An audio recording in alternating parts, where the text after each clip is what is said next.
They sold my 40-acre ranch while I was literally lowering my father into the ground. $1. That is the price the HOA president's daughter paid for 3 generations of my family's blood, sweat, and legacy. A single, crumpled dollar bill for an entire lifetime of work. I'm standing here, frozen, watching her lemon-yellow bulldozers tear into the earth my grandfather cleared with his bare, calloused hands. The black diesel smoke burning my throat. The grinding of metal against rock drowning out the meadowlarks I grew up listening to. But there was one thing those people in their sharp suits and sparkling jewelry didn't count on. My name is Ethan Caldwell. I'm 52 years old. I'm an industrial welder, and the steel fence I built didn't just mark property lines. It was a death sentence, a structure that exposed every lie, bankrupted every conspirator, and sent the ringleader straight to federal prison. What would you do if someone stole your inheritance while you were grieving? Tell me in the comments, and let me know where you're watching from, because the property law loophole I found works in all 50 states. Until 6 weeks ago, I thought I knew exactly how my life would end, right here on Ironwood Creek Ranch, the same land my grandfather staked in 1961. My father, Samuel, had just lost an 18-month war with pancreatic cancer. The cruel kind of sickness where you have to watch a man who used to wrestle steers to the ground waste away into skin and bone. Those last weeks, I was living out of a hospice center in Denver, holding his hand while he told the same old stories on a loop about building this place with nothing but a beat-up pickup truck and pure stubbornness. I never married, no kids. This ranch was my retirement plan, my father's legacy, my whole damn identity. A place where you walk into the study and the smell of old leather hits you like a living memory, and the floorboards creak in the exact same spots they did when I was 10. But 5 years ago, the world around our oasis changed when some greedy developer bought the scrubland bordering Ironwood Creek and vomited up what they call Pinecrest Meadows, 142 identical beige boxes with mandatory HOA membership. Monthly dues are $340 just for the privilege of someone telling you what color you can paint your mailbox. And here's the beautiful part. My ranch predates their little suburban kingdom by 60 years. I am not a member. Their rules mean nothing to me. Picture it, my weathered farmhouse and sun-bleached barns sitting there like a giant middle finger in a sea of shiny McMansions. To me it was home, to them it was an eyesore, and to her, it was an opportunity. Victoria Thorne, 58, HOA president for 3 years running, a former real estate agent from Aspen who washed up in our town of Elk River after a divorce messy enough to be a Netflix drama, the kind of woman who smiles while calculating exactly how much your suffering is worth in commission points. She drives a white Lexus SUV with the vanity plate QW&B because subtlety died with her marriage, always dripping in turquoise jewelry like a discount spiritual guru, but her eyes are as cold as a January creek. Her obsession is curb appeal, property values, and maintaining community standards, and she had calculated with her empty gut that my ranch was dropping neighboring home values by 40 grand a pop. While my dad was dying, Victoria made her move, launching a petition claiming Ironwood Creek was abandoned, that my buildings violated code, that my cattle were a health hazard. Pure fiction, every word of it. She collected 89 signatures from Pinecrest Meadows residents who thought they were signing up for better snow removal, and she filed the whole package with the county commissioner demanding I remediate or sell immediately. I found this out the day after the funeral, coming home with grave dirt still under my fingernails, finding a code enforcement notice stapled to my gate like a cheap pizza flyer. I checked my phone, and there was her voicemail, voice thick as honey. Ethan, hon, I am so sorry for your loss. When you get a moment, we really need to discuss your property situation. It's becoming a community concern. Call me. The metallic taste of rage flooded my mouth, and that night I stood in Dad's empty bedroom, looking at a faded photo of us mending fences, and I swore a blood oath. Dad built this with his hands, and I'll be damned if some HOA parasite picks the bones.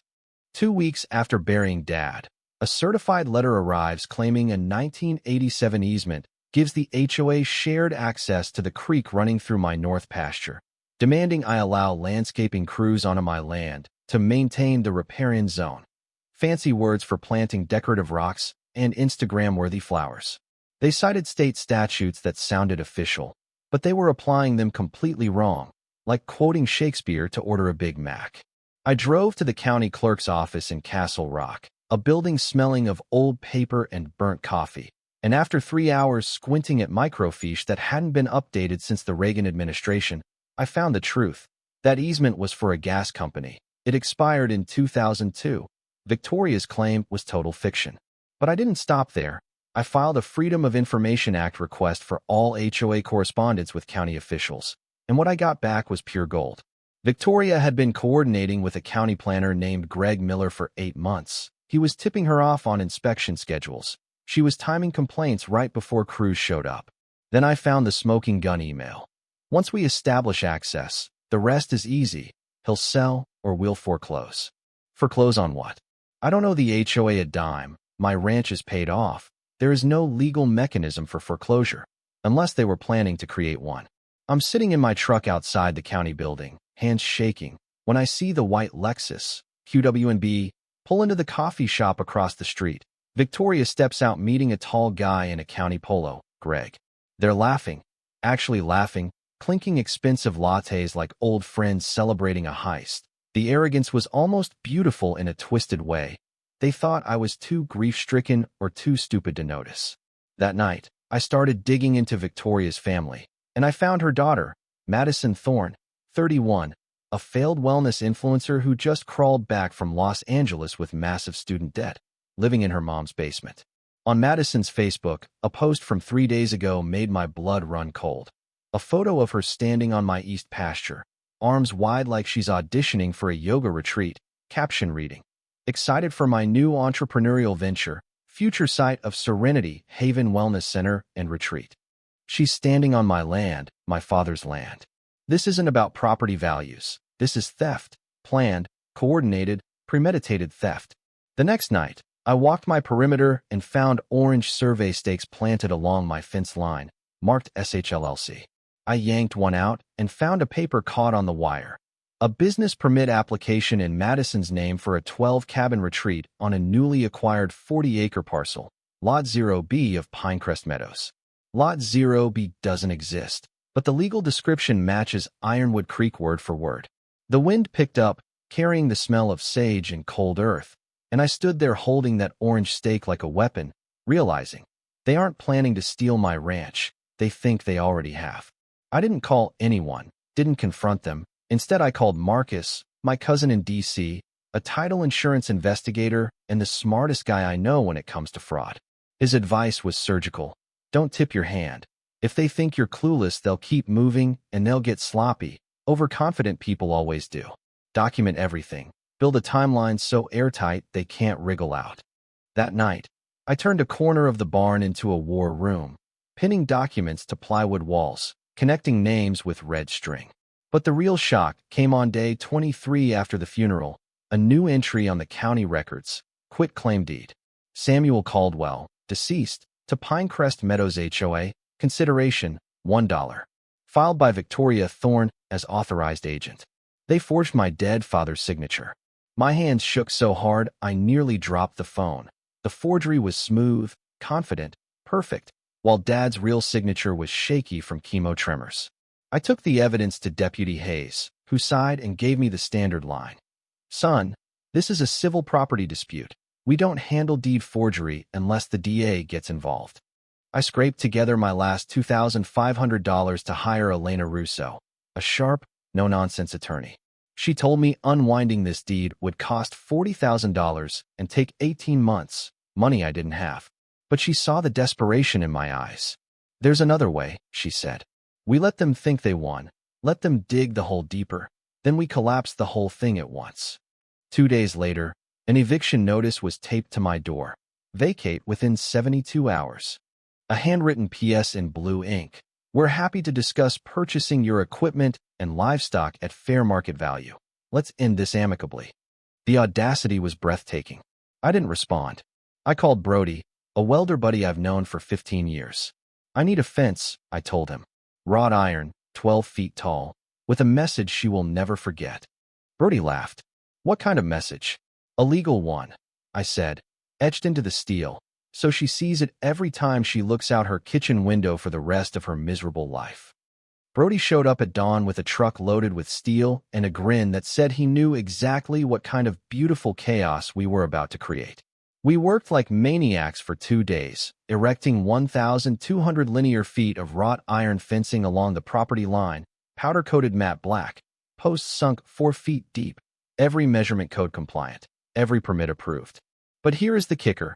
Every 50 feet, the decorative metalwork twisted into the characters CRS 18-5-102, the state criminal code for forgery. The top rail was twisted steel with subtle barbed points, purely decorative, completely legal, but terrifying to look at. Cost: $18,000, every penny of my savings, but watching it rise like iron teeth against the sunset, I knew it was worth it. Sunday afternoon, Victoria's Lexus screamed up the driveway. She hopped out, face red, turquoise earrings swinging violently. "You can't build this. It violates community aesthetic guidelines." I flipped up my welding mask, leaning against a still-hot post. "I'm not in your community, Victoria. Never was, never will be." She was shaking. "That's a spite fence. It's illegal." "A spite fence is only illegal if its sole purpose is to annoy neighbors," I said calmly. "I have legitimate reasons: livestock containment, security, keeping trespassers out."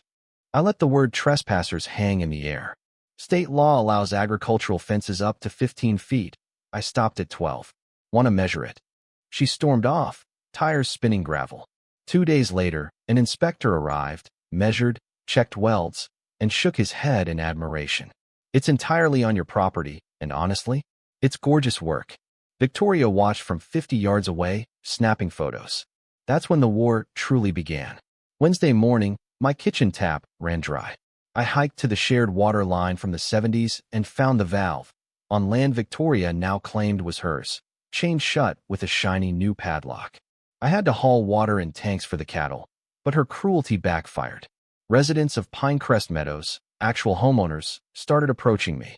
An older couple told me they signed her petition thinking it was about trash cleanup.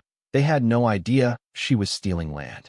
Another guy mentioned dues had tripled this year for legal expenses. Arthur, a retired accountant living across the way, showed up at my door with a thick folder. "I think we're getting screwed, and our money is paying for it," he said. He had demanded the HOA financials, and what we found inside told a story of corruption so deep it was impressive. $127,000 missing from the reserve fund in 18 months. Payments flowing to a company called SH Consulting LLC, Madison's shell company. No services rendered, just embezzlement. And worse, Arthur found a profit-sharing agreement between Victoria and Madison. Upon successful acquisition of Parcel 0B, net profits distributed 60-40. The date was 3 weeks before my father died. While I was holding my dying father's hand, they were carving up his land. But the enemy didn't sleep. Friday morning, my cattle were gone, 11 head, gate wide open. My hidden trail cameras caught the footage at 2:47 a.m. 3 people loading them into a trailer, one clearly Madison in a teal pickup truck. Simultaneously, anonymous letters started arriving. "Drop the lawsuit or the ranch burns. Accidents happen to cattle all the time, old man." I handed everything to Deputy Hayes, who was finally seeing the big picture, sending the files to the FBI because interstate threats are a federal crime. I contacted Sarah Jenkins, an investigative reporter for the state's biggest paper. She was skeptical until she saw Arthur's financial report and the forged deed. "This is organized crime dressed up as suburban governance," she said. "We made a deal. She gets the exclusive, but we break the story live at the town council meeting next week." Victoria tried to bribe Arthur with $15,000 cash at a coffee shop, but he recorded the whole thing. She hired a PR firm to smear me as mentally unstable and dangerous, sending emails with cropped photos of me yelling at coyotes, claiming I was yelling at neighbors. But Madison was the dumbest of them all. She filed a police report claiming my fence cut her while she was jogging. The cops asked, "So you trespassed onto posted private property and injured yourself?" Case closed. 3 days before the town council, Victoria called an emergency HOA meeting to approve a $75,000 legal defense fund to fight my frivolous lawsuits. She was using the residents' money to fight the truth the residents needed to hear. But I stayed silent. No angry posts, no confrontation. I let her think I was gassed out. Brody asked me, "How are you not losing your mind?" I pointed to the evidence board on the barn wall. "Because in 72 hours, the whole town is going to watch her lose hers." The night before Judgment Day, Greg Miller, the county planner, reached out through an intermediary. He was terrified, sweating through his shirt when we met at a rest stop. "I need immunity," he said. "I'll tell you everything." Victoria had promised him $50,000 in equity in the wellness center if he fast-tracked permits. He handed over a USB drive with 90 pages of texts and emails. Elena filed an amended motion with the court at 5 p.m., too late for Victoria to respond, but just in time for the media. The next morning, Victoria sent a blast email requiring all residents to attend a mandatory HOA meeting at 6 p.m., the exact same time as the town council. She was trying to pull her supporters away, but Arthur and a rebel group of homeowners counterattacked. "Come to the town council at 6 p.m. to see the evidence Victoria doesn't want you to see." That night, I put on my cleanest Wrangler shirt, tied my dad's BULO tie, and walked into a town hall packed to capacity. Victoria sat in the front row with her high-priced lawyer and Madison, looking confident, still believing her money and connections could crush the truth. But she didn't know that in the back row, FBI agents and state investigators were sitting in plain clothes, waiting for my signal. At 6:47 p.m., the mayor banged the gavel for the first speaker. I walked to the podium, plugged my laptop into the system, and inhaled the smell of the public hall, floor wax, and suffocating tension. "Mr. Mayor, council members, neighbors," my voice rang out, steady and calm. "My name is Ethan Caldwell. 47 days ago, I buried my father. 23 days ago, someone stole my family's ranch using a forged deed. Tonight, you're going to see exactly how." The first slide hit the massive screen. My father's shaky, tremor-filled signature next to the confident, smooth forgery on the quit-claim deed. Gasps sucked the air out of the room. Slide 2. The $1 transfer document. Victoria shot out of her chair, face purple. "This is slander. I demand he be removed." The mayor's gavel came down like thunder. "Miss Thorne, he has the floor. Sit down." I nodded to Arthur, who stood up and distributed financial dossiers to the council members. Slide 4. The money flow. $127,000 from the HOA reserve fund funneled directly to Madison and Victoria. Slide 6. The email between Victoria and Greg Miller. "He'll sell or we'll foreclose." The room erupted in angry murmurs. Then I dropped the hammer. Greg Miller walked out from the back, shaking, and confessed into the microphone about the bribes and the fake permits. Victoria's lawyer whispered frantically, "Don't say a word." But she couldn't help herself. She stood up, screaming, "He's lying. This is a conspiracy against me. I am the victim here." I calmly clicked to the final slide. Photos of construction equipment tearing up my land, and a bank loan document for $340,000 that Madison had taken out using my ranch as collateral, approved by Julian Banks, the bank manager and Victoria's ex-boyfriend. "Your daughter borrowed money on property she doesn't own, approved by your ex-lover, to build a fraud."